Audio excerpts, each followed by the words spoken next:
Hi everybody, happy Wednesday. It's Cosmic Comfort time. So good to see you, and thank you again for being with me for my anniversary yesterday. It was so special, and it was really special because you were there. So thank you for being present for that. Today, of course, is our Cosmic Comfort, and so if you're new, is anybody here for the first time, like not been with me for the other meditations? Would love to know that. We've been doing this, I think this is week 6. For goodness sake, yes it is. This is week 6. So we're gonna go next week, and then we'll see if you guys want to continue this, if this has been helpful for you. You know, it's we're all going through a lot right now. So what Cosmic Comfort is, hi Barbara, very cool.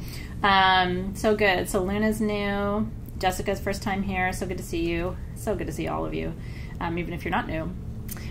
So this is my offering, right? This is, we're all going through a lot of stress. There's a lot of anxiety. There's a, you know, even just today, news headlines sort of rocked my world a little bit. You know, it's just sort of like, and when that happens, when that stress happens, when the anxiety rises, do you ever find, this happens to me, it's like hard to catch my breath. It's hard to find my feet.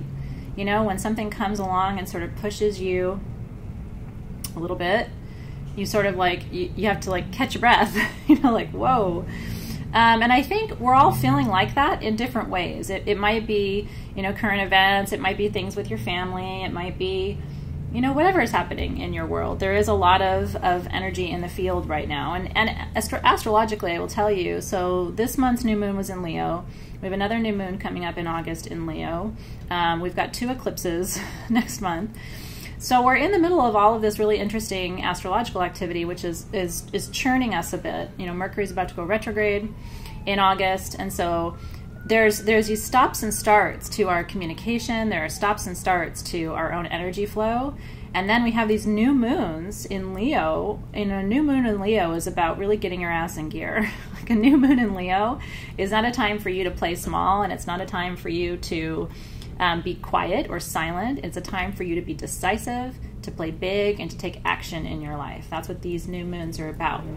So thank you for that. I appreciate that. Marianne's birthday is on a solar eclipse, for goodness sake, so you're going to be feeling it extra strong. You know, if you're born within a week of August 21st, next month's new moon. Now, keep in mind, these new moons are really good for Leos.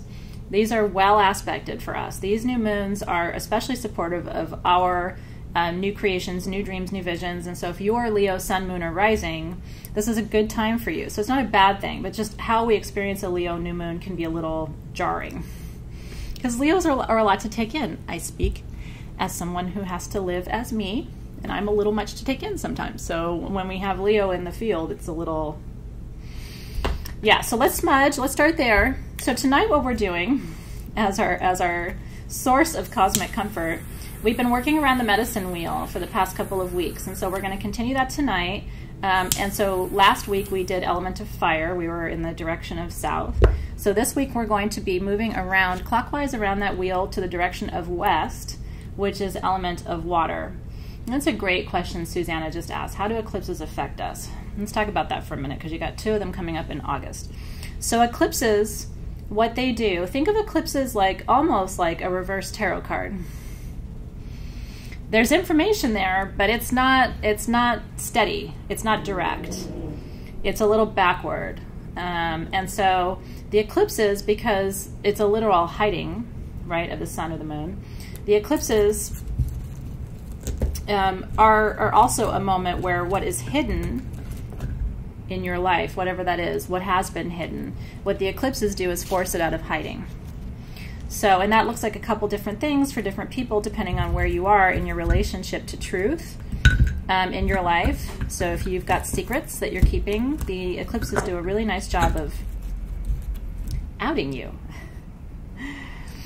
And that can be good, actually. And sometimes you need to be outed. You know, sometimes when people keep secrets, they don't realize it's really not working in alignment with the highest good. And so even though you think keeping a secret is a good thing, the universe oftentimes will say, nope, you're not going to do that.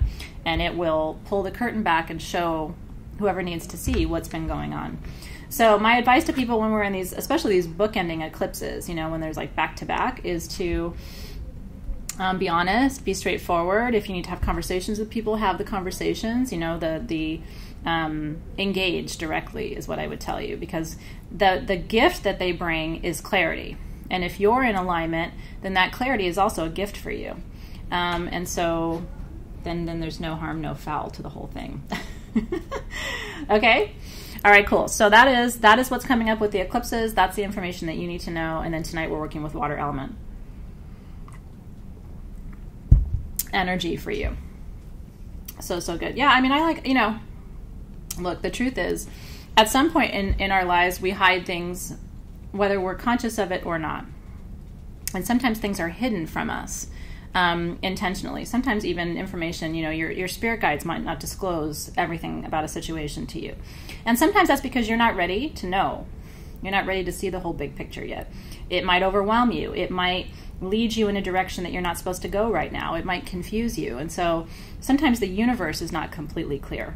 So I'm not necessarily speaking of that, but I am sort of speaking of situations where you are deliberately occluding information that needs to be known by the person that you're hiding it from, and that's where the universe steps in my experience.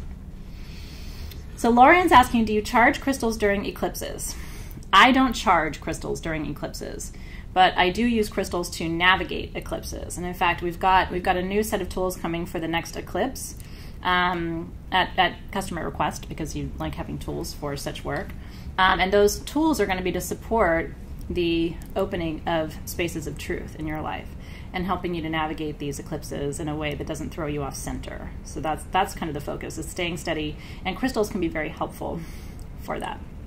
Now, so we've got a lot of astrological fire activity happening, and then here we are working element of water, which is not the opposite of fire, right? But it is definitely an element that sometimes fire signs struggle. In fact, for example, I have no water in my chart. So I don't have Pisces, I don't have Scorpio, I don't have Cancer in my chart. I don't miss them necessarily. They do bring a certain amount of intensity. So if you are, and you can journey during an eclipse. I mean, what I tell people is use your intuition. I don't think there's anything that's specifically off limits during an eclipse. So I wouldn't say, don't do this or definitely do that.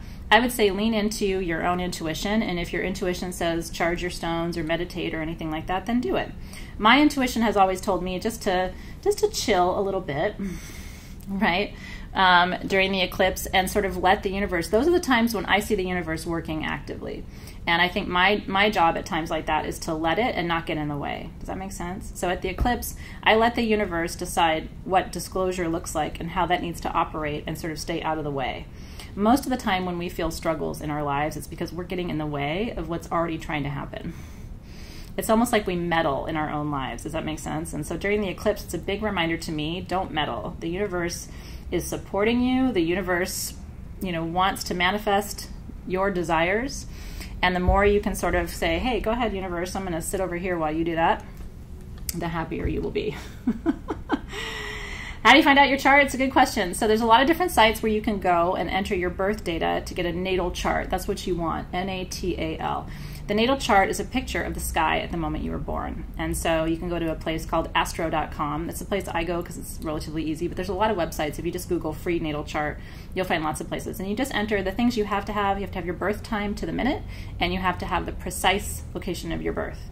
If you don't have that information, it's likely that your rising or your moon sign will be inaccurate when you pull your natal chart. So just make sure to the minute you have your birth time and that you have your exact location.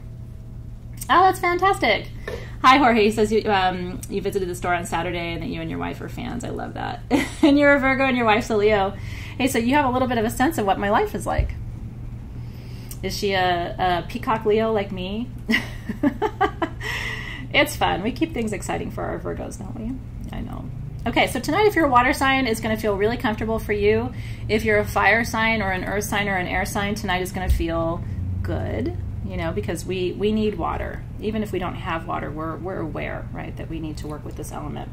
And then once we're done, I put something in the shop for you guys, some stones, because if you want to do more work with water, using crystals is a really good way to do that. So this is what's in the shop for you. I just want to show you. So what the listing is that we just put in there.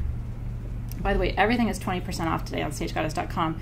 We only do that twice a year, so it's real special, and it ends at midnight tonight. So code SG6, if there's any water tools or eclipse tools or anything else that you need, today's kind of the day, I will tell you, to choose that. But what we're sending you today, we put this listing in the shop. You're getting an ounce of aquamarine chipstones and a large piece of ocean jasper, which comes from an underwater mine in Madagascar. These are the two most watery stones you can work with. Ocean jasper is for happiness, and aquamarine is for peace. And it's more than peace. Aquamarine does what Pisces do. It brings imagination, and it brings beauty, and it brings depth, and it brings calm, and it brings emotional availability, and it brings connection, and it brings union. All the things that Pisces does, because this is Pisces birthstone.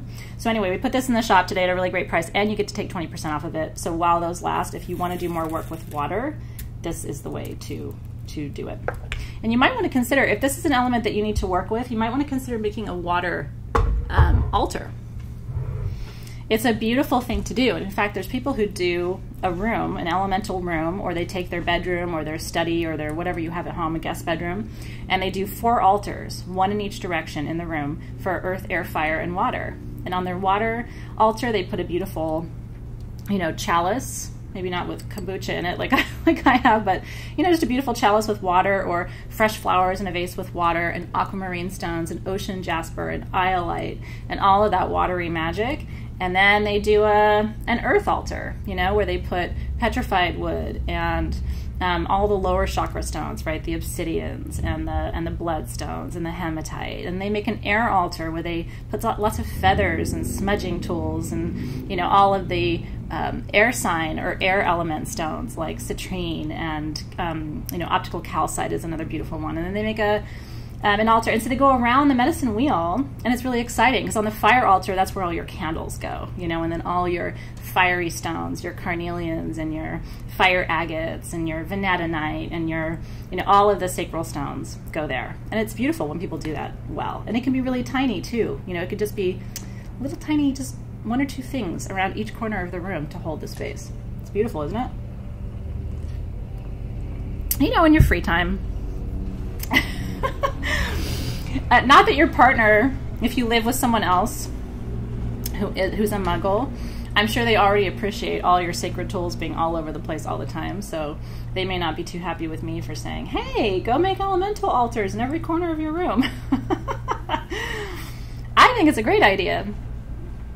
Altars in my house tend to reproduce. You start out with 1, and then there's 2, and all of a sudden there's 9, and there's 20, and it's like... My altars had twins, and then they had triplets, and then they had quadruplets. Okay, so anyway, just a little bit of inspiration for you to maybe think about that. So I'm going to open our beautiful circle. We're going to do a brief meditation with the element of water today, calling in all of our guides, calling in the guardians of all of the gateways.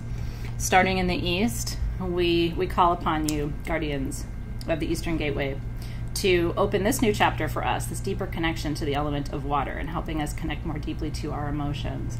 Guardians of the South, we call upon you to enter the circle now, to bring us courage, to bring us strength and a little bit of playfulness so we don't take it all so seriously, which is really important. Part of comfort, and it's really funny, I learned so much from different people in my life. I'm sure you do too. And one person in my life will say one thing where I think, wow, that was really impactful for me, and it can be something as simple as, don't take it all so seriously. Lighten up a little bit, laugh at yourself a little bit. And sometimes all it takes is just hearing that to sort of jar you and say, you know what, I am taking it all too seriously. That's what we get from the guardians of the Southern Gateway. In the West, we turn to the mothers and the grandmothers. And so, guardians of the Western Gateway, we're visiting you today, element of water, calling upon you for renewal, to refresh us, to nourish us. Water hydrates. It's funny, I've been really thirsty today, which is, I think I've gone through, 2 or 3 bottles of kombucha today, which is my go-to hydration source of choice. So it's funny that we're working with water and I've been so thirsty today. But water, so much of your body is water, right? So much of our world is water. And so we need water. And water is our tears. Water is our sweat. Water is our saliva, right? It's our life force. It's our bodily fluids. It's our way that we connect, right? Life occurs in water. I'm not going to go too, hopefully you know how babies are made. Everything occurs in liquid, right? So that is our womb, really, is the West. And so we come and we join you today. We're so grateful for the guardians of the Western Gateway. In the North, we come for grounding, protection, stability. Guardians of the Northern Gateway, we invite you into our circle today as well. We appreciate your stabilizing force during these turbulent times, and we are so grateful for the connection. And with that, our circle is open. And so one of the things in the West, I always think of this as my Western wand, because black kyanite is one of the Western stones.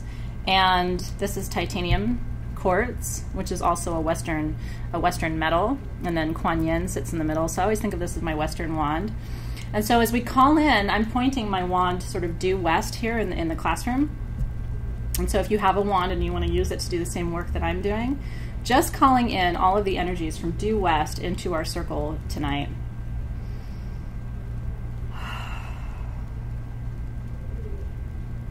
Connecting deeply with the Western Gateway tonight.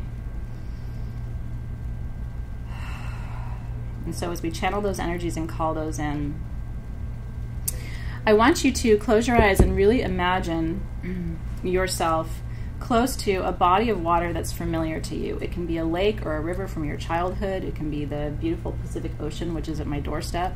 It can be the Atlantic Ocean, the Indian Ocean, whatever body of water has always resonated with you. And everybody has one that they love so much.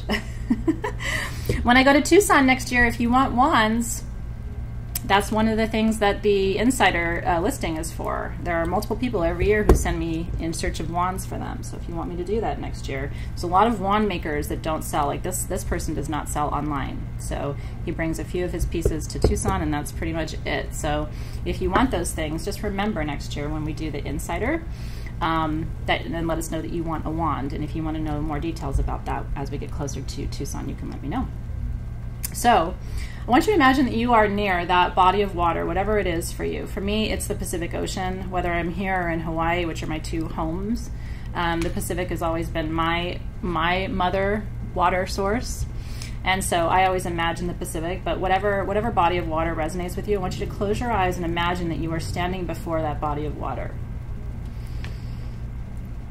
And I want you to stand close enough to it where you can kneel down and reach your hands down and receive that water. Literally pull it up from that source. Pull it up from that source.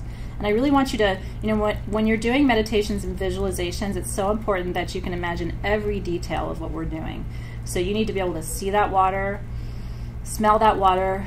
For me, it's like feeling the sand between my toes and the temperature of the air, like really getting into this place and feeling every single aspect of where you would be, how it would smell, how it would feel, and all of that transports you out of present time where you literally are in this moment and takes you to that etheric place, that other realm that we're trying to travel to. And it can be a parallel state, right? I mean, the Pacific Ocean in Hawaii, which is what I'm picturing, exists right now. I can literally imagine a different energy stream that would actually put me there, if you believe in holographic reality, right? So I want you to imagine that you are standing before that body of water. And I want you to reach out your hands. Of course, water won't be captured, right? That's one of my favorite things about water. As a wildling, I love elements that won't be captured. Earth is not interesting to me because earth, I can hold it in my hands. Fire is interesting to me because I can't hold it. I can't capture it. Air is interesting to me because I can't capture it, not really. And water is fascinating to me because I can't hold it. I can at best capture a little of it and take it in. I can drink it, I can bathe in it, but I can't contain it. And I love the wildness of the elements that show themselves to me in that way. So Diana says, holographic reality, question mark. Yeah, that's one of the things we're studying in one of my classes right now. And so a lot of my students are really keen on this idea that your past, your present, your future are all happening right now. They're all accessible to you, and you can jump from hologram to hologram. So you can, my kids are 8 and 10, but there's a hologram that exists where they're still babies. There's a hologram that exists where they haven't been born yet. There's a hologram that exists where they're adults. And so sometimes what I do is jump from one reality to another to experience them. Like when I'm missing them as babies, I know energetically I can actually go to that hologram and be back in those moments, and then I can jump back to the present time. So that's a skill that we're building in Hogwarts together. In any case, so reaching down and sort of scoop, it actually helps with grieving and loss, by the way, because if you believe in holographic reality, there is still an energy stream where your loved ones are alive. And you can hop to that stream and be with them and connect with them and then hop back here at any time. I love that. So reaching down, scooping up that water, and I want you to imagine, and try to keep your eyes closed for just a moment as we do this. You know, gather some of that water in your hands, just a few ounces of it. It doesn't have to be much. And I want you to imagine bringing that up to your lips. And I want you to imagine, even if it's ocean water, imagine it's pure, beautiful, fresh drinking water. I want you to bring that beautiful water up to your lips, and I want you to allow yourself to drink from it, to take it inside of you. So one of the things that visualizes the intake, or the visualization of the intake of water does, is it allows you to imagine a healing that goes through your entire body, through all of your digestive systems. And so I want you to imagine that we're going to reach down, and the water that you are going to gather with your hands right this minute, I want you to imagine that that water has the potential to heal mind, body, and spirit for you. You have to really imagine this. Imagine that it can calm your nerves. Imagine that it can heal anything that's wrong with your physical body. Imagine that it can balance your hormones. Imagine that it can balance and align and soothe your central nervous system.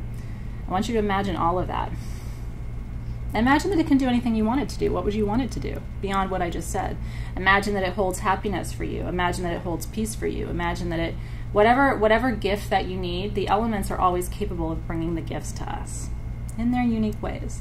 So I want you to imagine reaching down and pulling up that water, and as you begin to drink from the water, from this beautiful space, knowing that this water is charged and blessed to hold everything that you need at this time, I want you to really visualize that water coming into your mouth and then down your throat, all the way through your upper intestine, your small intestine, your lower intestine, your large intestine, and let it completely, imagine that water going through every vein, every artery, all the way out to the ends of your fingertips. Imagine it going through every vein and every artery, down your legs, all the way to the tips of your toes. Imagine that water going up through, around your brain, nourishing your brain if you have any challenges, neural challenges, imagining it going in and just nourishing your brain, feeding your brain. And just imagine sending that water through every channel in your body where water can flow. And that it's taking, every molecule of that water is taking its healing potential and manifesting it physically in your body. Let it reach around your heart. Imagine sending all of that beautiful healing water to your heart space. Just repairing, restoring, soothing, comforting anything around your heart that has been punctured or torn or stretched. A lot of us have hearts that are old and have seen a lot, have been through a lot. So imagine this water just surrounding your heart and just comforting your heart, healing your heart. And like I said, really imagine it. If you're having like digestive problems, send that beautiful healing water down into your stomach and let it just heal. If you have ulcers there, any kind of diverticulitis in the intestines, I'm sensing somebody who's watching has that. So imagine that water going through and just healing those pockets all the way through the intestinal tract. Anything, if you have issues with teeth and gums, imagine that water just nourishing and nurturing and repairing and restoring anything that you need. It's right, Doris. She says old and stretched beyond belief. Yeah, and if you're thirsty, take a drink. Literally take a drink. You can even, here's the beautiful thing about this meditation. Are you ready? This is the one meditation that you may never have to go back and watch again. And you know why? Because everything I'm telling you right now, I do every time I take a drink of water or juice or my tea or my kombucha. I imagine, and you can, I mean, you've seen those experiments with water, right? Where there's two different, bottled water, and one, they talk to the water and tell it how beautiful and how loved it is, and the other, they talk to the water and tell it how terrible and how bad it is, and how much faster the water that they speak badly to decays, and how the other water stays fresher longer. So I love that. Laura's got her little one watching too. Really, I mean, I'm sitting here and I'm just imagining that this kombucha is full of everything that my body needs to heal itself right now. And that as I take this into my body, I'm going to send every molecule of this healing to every cell in my body to replenish, to restore, to renew.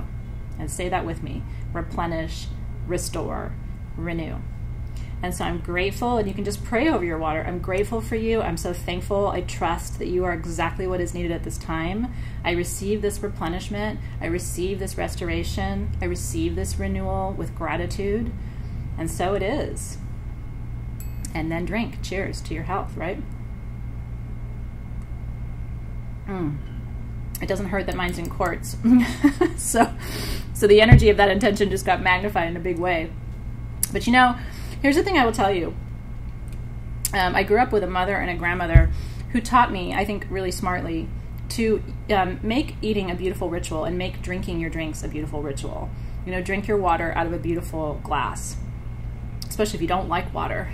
Make it a ritual. You know, put beautiful fruit slices in your water glass and sip it slowly and make a ritual out of it. Pray, give thanks. Imagine that that water is completely empowered to heal you. And if you think I'm crazy saying all this to you, what do you have to lose? Worst case, all you did was give thanks to your water. I don't think anything's going to come, you know, to you badly from doing that. So it may sound crazy to you, but there are experiments. Dr. Emoto, that's right, who actually did this experiment. And so there's some data to support it for those of you who are cynical about this. Norma's asking if I'm going to bring these chalices to the store. I don't think so because of how long it takes the craftsman to make these. But I will try. I will try. He's a very special soul. Replenish, restore, renew. And I give thanks, right? For that replenishment, for that restoration, for that renewal. I give thanks. I am grateful. Imagine if you did that with every beverage that you consume during the day. I'm just putting it out there. I think it would impact your health. I think you would feel better if you really put that kind of energy and intention into your rituals of eating and drinking. You can do the same thing with your food. Do you know what I mean? It's sort of like you can do the exact same thing. That I imagine this food that I'm about to eat is going to nourish me, that any excess calories will be shed, you know, or released and not stored. That's another sort of weight loss trick, right? So I gratefully receive this food. I'm only going to eat as much as I need to nourish and support my body's fuel needs. And I ask that any excess calories be shed from my body, and that this food be digested in a perfect and whole and healthy way. And I give thanks for the replenishment, the restoration, and the renewal. It's beautiful, isn't it? Okay, so you want to do it one more time with that big body of water. So just imagining yourself in front of that big ocean. I love going to the water because, and this may sound funny, but it reminds me how small I am. You know, do you ever have those days where you feel like just things are too big? You know what I mean? Your problems feel big. There's a big siren. You know, it's like, and I can't watch too much of the news right now because it makes me feel like that. It's just like everything just seems too big and too hard and too scary, to be honest. And so when I go to the water, those are the moments where I realize how tiny I am. Or when I go out at night and I look up at the stars, you know, and it's like, I'm so small and my problems are so small. They're so small. And so it just sort of like, it puts me in some context. And I think it's really good for all of us who start to feel really overwhelmed, because empaths, we're always overwhelmed. And sometimes we need to be reminded of a couple things. A, not everybody's problem is your problem. Sorry, you're not here to fix my problems, and I'm not here to fix your problems. We are actually here to love each other and walk each other home. We're like kids who, you know, got dropped off by the school bus and now we got to walk home. We're walking each other home. Home meaning the universe that we came from and that we will return to. And so we're here to love each other and walk each other home. We're not here to fix each other. So, but empaths don't always recognize that. That's another one of those things where I say, the quick things that people say that can really like change your perspective is that you're not here to solve people's problems. And so at the end of the day, you have to remember their problems are tiny and they're not your problems to solve. Your children's problems are not your problems to solve. Even though as parents we feel like they are, and when they're small, we have to do our best to support and help them.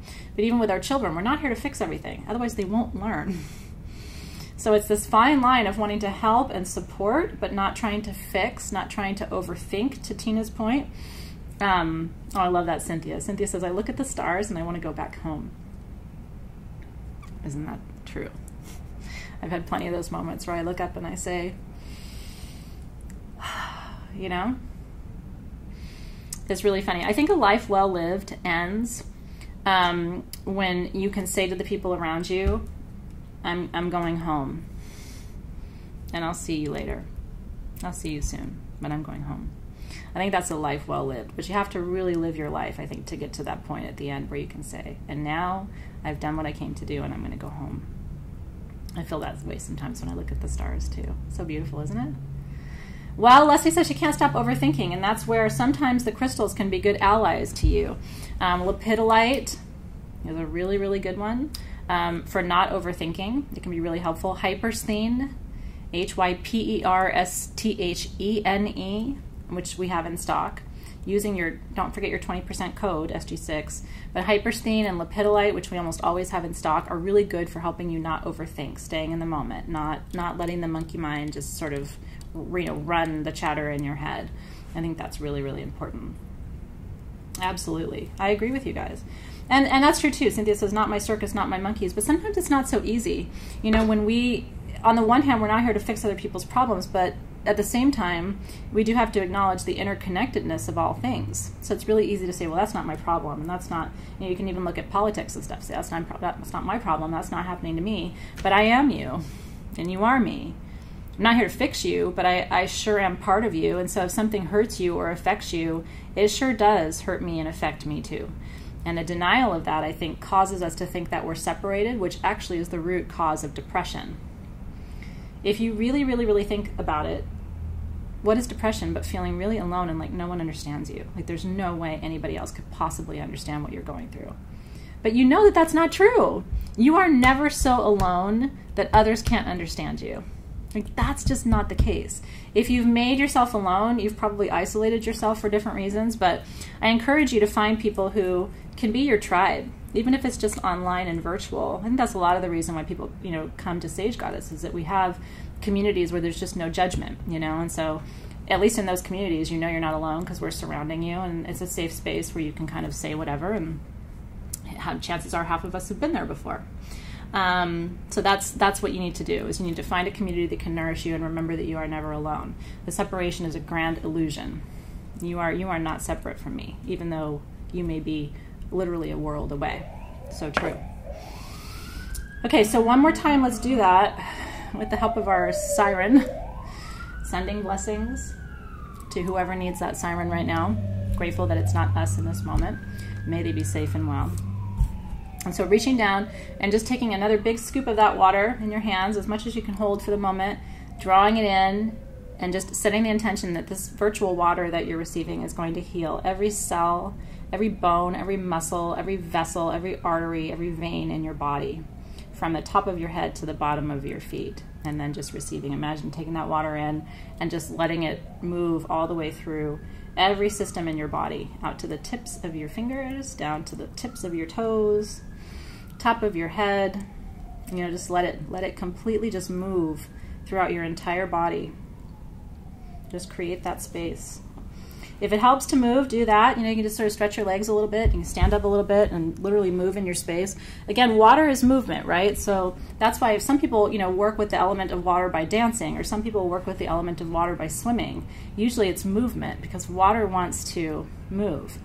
And the real gift of water, just to complete today's, because can you believe it's already done for the day? The time goes by so fast. I wish I had more time with you. The biggest gift of water, truly, in my opinion, is that it teaches us how not to try and force things. You can't, it's that whole, that saying that I love so much, you can't push the river, right? The river's going to follow the path of least resistance to its ultimate destination. And that is the gift of water. Water's not trying to create something that doesn't need to be created. It's not trying to forge a path just to prove a point. Water's not going to do that. That's part of why I love smoke too. You can't force smoke anywhere. Smoke is going to go. I'm watching my incense burn. Smoke is going to go where smoke is going to go. You can't put it in a box. You can't tie it down. You can't, pin it. It's just going to flow. And so water teaches us. And I want you to think about this for a minute. Close your eyes. I really want you to think about for a minute. If you in your life right now, today, this is a big question for you. If you right now, today, committed to following the path of least resistance and stopped trying to force things to happen in your life, what would that mean for you? I'm very curious. What would it mean if you had to completely surrender and stop trying to make something happen, and instead just sort of took your foot off the pedal and let your life go a little bit on cruise control? Do you ever stop to think about that? It may be one of the most pivotal questions I ever ask you, because the reality is you almost don't have a choice but to do that. If you're forcing something right now, you know what I'm talking about, and you'll get tired. When you have to force something, and it's funny, in the private sector, I used to coach companies and executives of companies, and we used to talk about this concept of flex. You've probably heard me talk about this before, but one of the things that results in poor productivity among employees in big companies is this concept of flex. And you don't want an employee in a role where it's so far out of their comfort zone that they have to think about every step they do in a job. And you also don't want an employee in a job where it's so far out of their interest or their skill that they have to be so mindful of every step that they never develop an automatic process. And you know what that leads to? Exhaustion. So just like in companies where you don't want employees flexing all the time, are you flexing?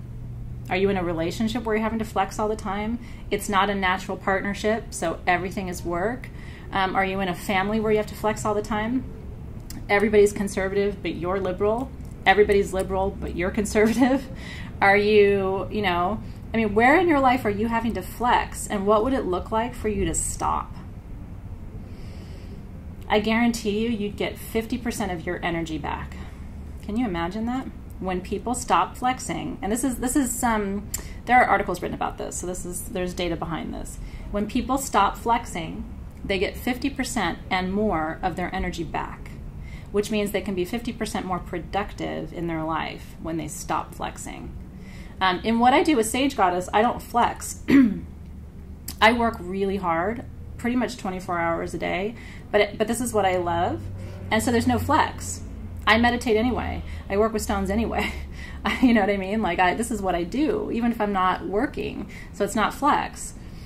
I think I want you to look at your life and your relationships. I don't flex in my marriage. I don't flex in my friendships. I've had friendships where I had to flex, and I'll tell you, I didn't look forward to spending time with those people because I had to flex. I had to be something I was not. Does that make sense to you? So here's the medicine of water. Are you ready? Here's the medicine of water. Flex no more. You couldn't get water to flex if you tried. I mean, it's a joke. Can you imagine? Here, water, instead of flowing that way, which is really easy, I want you to force yourself to flow that way, which is really hard. For 25 years. Get rid of the flex, girls, ladies, and gentlemen, and you will lead a happier, healthier, more productive life. You will live longer. And so if you remove the flex and you start working with crystals and gemstones and incorporating some of these tools into your life that raise the vibration, you'll be amazed. You'll be able to work as much as you want, and it really won't be work because it's not outside of your gifts, your skills, or your comfort zone. That's the biggest message I can give you today. So in service of cosmic comfort, I'm glad this is resonating with you. Flex no more. That's right. Flex no more. In service of cosmic comfort, that's the message for me for you today. If you want more comfort in your life, the number one thing you can do is look and say, where am I expending energy that basically is just going down a drain? And let me stop that and cut that drain off and start expending energy that's more like a well, where I can also draw from it and be nourished and supported by it, rather than just sending it down a drain where I never see it again. And that applies to relationships, that applies to work, that applies to every part of your life. It applies to parenting too. I have told my kids, I'm not the disciplinarian with my kids. My husband's more in that role because that's a flex for me. That's just, I will do it and I hold the boundaries and I support him when he wants to create a boundary, but that's not that I have to flex to do that. So even in parenting, my husband and I have figured out, okay, so what's not flexing for you? What's not flexing for you? So you do what isn't flexing for you, I'll do what isn't flexing for me, and we end up having a happier relationship, and our kids don't feel, our kids feel like they know us because we're not behaving outside of who we truly are. We're not having to do something that's outside of our zone of ability, if that makes sense. Flex no more. Okay? And then in the event page, we can dialogue there and share, you know, what does it look like for you to stop flexing? I'm very curious about that. And if you commit to it, you know, 30 days from now, and since I think we're going to keep going with these Wednesdays, since you guys seem to like this, maybe we can touch base on that too. Like, so where are you in that process of not flexing? What has that meant for you? And, you know, are you and your partner working on that? Are you and your parents working on that? Are you and your kids working on that? Are you and your adult parents working on that? Right? Like all the different people in your life. I'm so glad that resonated with you today. So we'll keep the conversation and the dialogue going. It's so important, you guys. I really, really, really, I think this may be one of the biggest messages I have had for you in this entire month and a half long series that we've been doing. Is this is sort of the bottom line. And I will tell you, when it comes to working with companies, I mean, you would not believe the shift that happened in the companies that I worked with when they finally got employees out of flex. I was like, they're happier, they're staying longer. I mean, even we here try to ask ourselves who's flexing, who's not flexing, and how do we get people out of that flex zone so it's more of a comfortable ride. People can do that for much longer. That's so good. All right, so with that, I will open our circle, close our circle, I should say, and giving thanks to the guardians of the 4 major gateways in the north. We give thanks for the strength it will take to stop flexing. We may have ancestral karma around this. A lot of us came into this life from lives of extreme hardship. I know that's the case for many of you. If you came from a life of extreme hardship, some part of you is going to have to accept that life doesn't have to be that hard, because you're probably sabotaging yourself.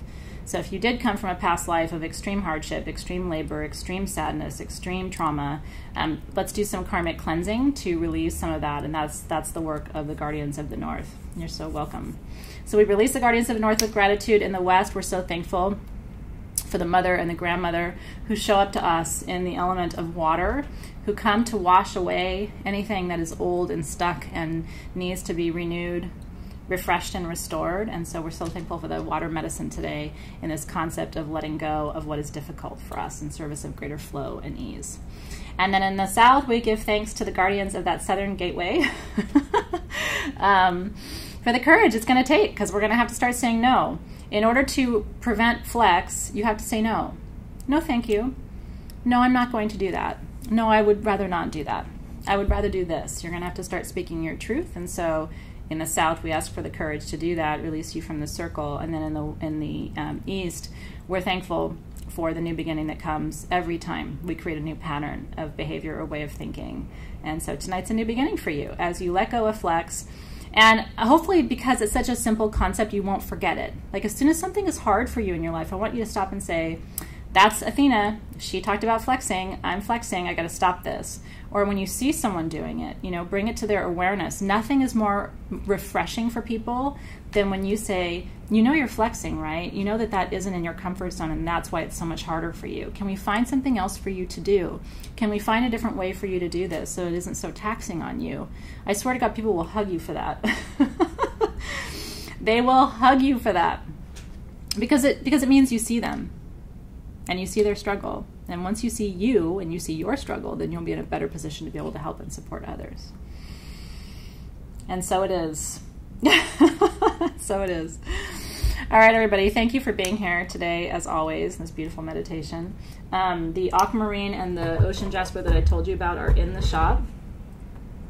They're so beautiful. Each one of the ocean jasper is so different. Did you know the ocean jasper is largely mined out, but when it was actively mined in Madagascar, women owned those mines. And it actually supported, the mining of ocean jasper in Madagascar actually supported a female-led economy in many ways. And so even to this day, when you purchase ocean jasper and work with ocean jasper, you are still supporting the women in that country who have I think in a very exciting way, taken the lead in terms of mining, which has always been largely a male-dominated industry. And so it's fascinating to me how supporting certain stones and working with certain stones in certain countries can also help what have traditionally been marginalized communities to be able to support and sustain them. I love that so much. All right, you guys, have a beautiful rest of your Wednesday. I will see you very soon. GemWise and Arrow Magic, I'll see you a little bit sooner because we have classes coming up. Take care, everybody. It was so wonderful to be with you. I'll see you soon. May water bless you. And stop the flex. It's like stop the insanity, right? But this is our new catchphrase for it. So I hope the process blesses you in every way. I'll see you soon.